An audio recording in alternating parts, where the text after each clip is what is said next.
What's good, Detroit Sports Nation? I am Eric Vincent, your host here at the DSN News Desk, back again to chop it up with you, the best fan base in the world. I appreciate your time and support. Back again to talk a little bit more Detroit basketball. Pistons just finished up a final score of 124-115 against the Indiana Pacers. And before we get into the game, I gotta say, I've really been having a good time getting to know you guys and going over the feedback in the comment section. While the game against the Knicks maybe wasn't as fun to watch, I've really had a good time reading through the comments, hearing all your feedback about the team, where you think they're going to go in the future, what's bothering you. Really been cool to see a lot of the engagement in the comment section about the Pistons this season. Hopefully we keep building, and hopefully I can get to know a few more of you as well. So please keep it coming. Talk to us here on our YouTube channel. And let's get into a little bit of this game, shall we? 124-115 is the final score. I'm not tripping on this game too much. Again, it's still early in the season. It's way too sudden and early to be hitting any panic buttons at this point. We shouldn't be doing it on anybody. Let's be clear. So even with this kind of a loss, though, I mean, I liked what I saw from this team. I liked the early start that they got off to. There were a couple other things I really liked. We'll go into details about that in a second. But just the moral of it, there's nothing to freak out about with this game. And that's okay. Because with a young team, you don't want to see them get beat up every game, and you don't want to see them do things like blowing late game leads. And this was not happening in this game.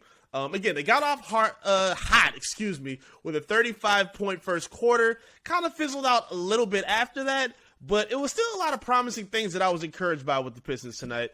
One of which was Cade Cunningham, because I don't know, maybe he might have heard the video, maybe he's heard some of the social media commentary about fans being a little bit concerned about his jump shot, being concerned about his three-pointer. He came out blazing, and he was really trying to establish that tonight, and I like to see it. Even in the first quarter, he hit 2 threes right off the bat. Unfortunately, he had to sit down because he picked up 2 fouls. That's been a problem with Cade for a while, is getting in and out of foul trouble. But again, it's early, nothing to freak out about. But I am going to give credit for him for finding his shot.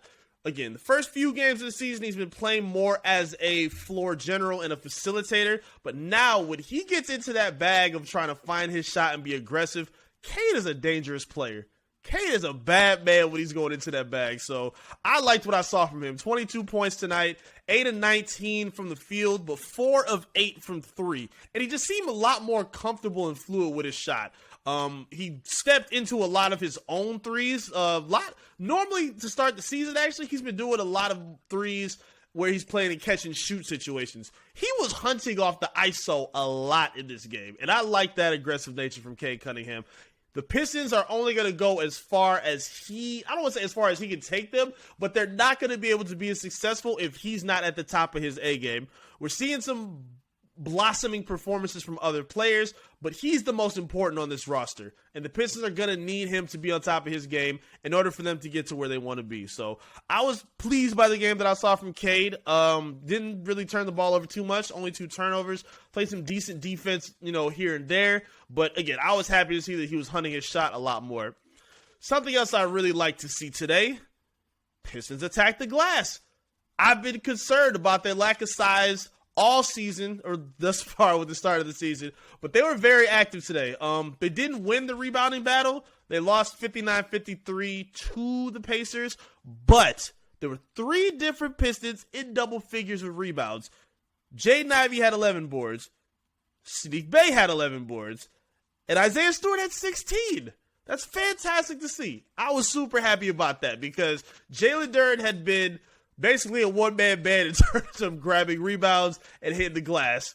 And you don't want to see that for just one guy, especially a rookie who's coming off the bench and, leaning on a lot of that responsibility on himself. I don't really like seeing that being thrusted upon one person. Again, especially a rookie that's still learning and getting his way into the NBA game. So for me, it was encouraging to see 3 different guys being active and getting up on the boards. Jaden Ivey was very motivated this game. We know he played at Purdue. He's got Indiana ties. Even said before the draft he wouldn't even mind if he was a Pacer. He really wanted to be a Piston, but he did give Indiana some love. So, shout out to Indiana for that. But I liked how motivated he was tonight with his shot in his game. I think he got nicked up a little bit. He took a shot to the ribs, I think, early in the second or third quarter. Bounced back a little bit, was able to get his footing and make some plays. And again, I like the gelling that I'm seeing between him and Cade Cunningham. He's been making a lot of really good off-ball cuts, and they're both showing the ability that they can facilitate offense and play off of each other in off-ball situations. They swing the ball very well. Neither of them are really hunting or, over-dominating with their dribble or with their jumpers and their shots. So I'm very encouraged by that, and I appreciate that in terms of what they're gelling right now. They're getting more and more comfortable each game, and I think we're going to see them at their best sooner than later. I'm really encouraged by what I see from the backcourt. Now, it was a lot of good other production from the Pistons, but the thing that I liked, maybe even more than the other two things I just talked about, was what I saw from the Pacers. Now, that might sound weird, but just let me get it off. I'll get to the point, I promise.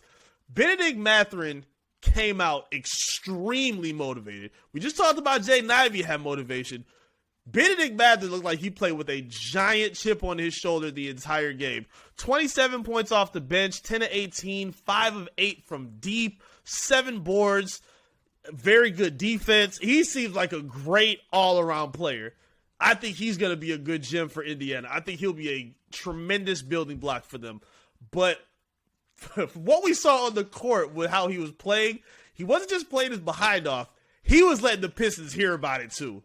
He was chirping with Sadiq Bey. He was grimming at Jaden Ivey. He was looking at the bench after the big threes he was making. It was clear he had a little extra pep in his step to show the Pistons, hey, you may be happy with your number 5 pick, but hey, I'm here too. I'm one of them ones too, and I'm going to let you know by the end of the night. And he played his behind off. I got to give him credit. Not just for the terms of his growth individually, but for teams like the Pistons and the Pacers, you need to build interest with the teams. You need to be able to build things like rivalries. You need to be able to build other secondary interest that's not just what you do on the court. Whether it's something like jerseys, whether it's something like, a player's, personality off the court, or if you somehow have a rivalry budding with another team as well. We saw that last season in terms of what happened with Jalen Green and the Houston Rockets. We were chirping with the Raptors and their fan base all season, the Cavaliers and their fan base.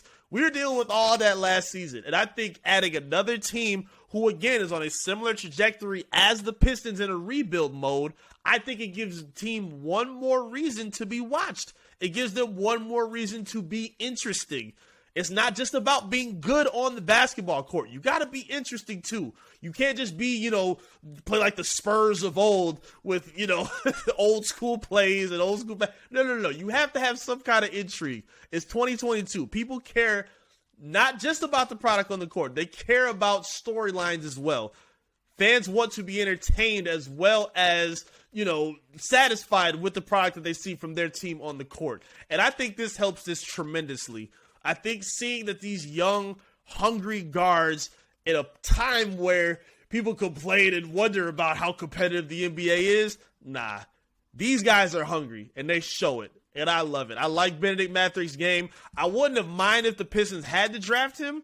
Maybe Jaden Ivey had been taken early, and they didn't want to take Keegan Murray, still wanted to take a guard, and they ended up with Benedict Mathurin. I would have been fine with that. Seems like a damn good player. He's very polished. I really like what he brings to the table, and I like how much intrigue this could bring the Pistons moving forward. Because if anything, we know about what a rivalry feels like with the Indiana Pacers, don't we? Yeah, that's right. Yeah. We know about that Malice in the Palace action. We know all about it. We know about Tayshaun swatting Reggie Miller and sending him packing, letting his career go up in smoke with no ring thanks to the Pistons. That's right. We still got one on you.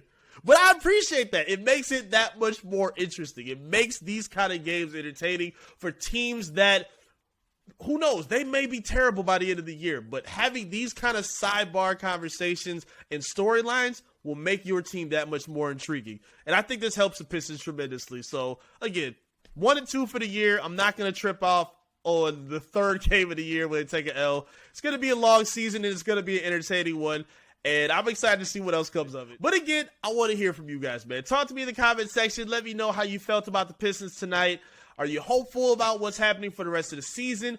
What would you like to see change too? I saw a lot of comments about some different things that you thought the Pistons could do to help push them in that winning direction sooner than later. Talk to me, let me know what you think they need to do and how to make that happen. Make sure you like the video as well and subscribe to our channel as we get closer and closer to 5,000 subscribers. Really trying to pop off and make that happen to hit that legendary milestone. We're this close. Please rock out with us to make it happen. And of course, search us on our social medias as well.